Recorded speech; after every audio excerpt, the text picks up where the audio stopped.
Praise the lord. ఈరోజు దేవుని వాగ్దానము కీర్తనల గ్రంథము 32వ అధ్యాయం 2వ వచనం.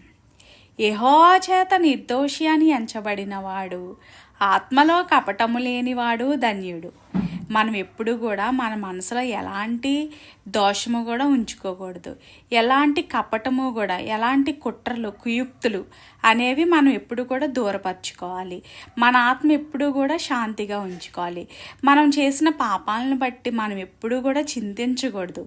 దేవుని ఎదుట ఒప్పుకొని మనందరము కూడా క్షమాపణ కొరకే దేవుని యొద్దకు వెళ్ళి ఆయనకి ప్రార్థన చేసినట్లయితే మన పాపములన్నీ కూడా క్షమించబడతాయి.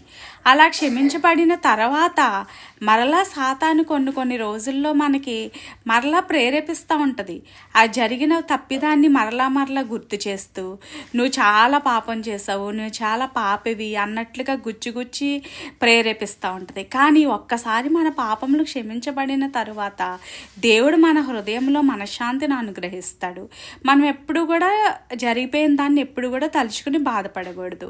మనం ఎప్పుడు కూడా దేవుని నుంచి మనం ఎప్పుడు కూడా ప్రశాంతత కోరుకోవాలి.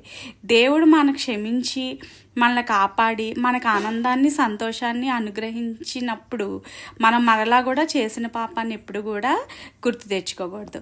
మనందరము కూడా దేవుని కృపలో వర్ధిల్లడానికి, ఆయన శాశ్వతమైన ప్రేమ మనందరము పొందుకోవడానికి పరలోకమందున్న తండ్రి మనందరికీ కూడా తోడై ఉండి కాచి కాపాడి రక్షించునుగాక.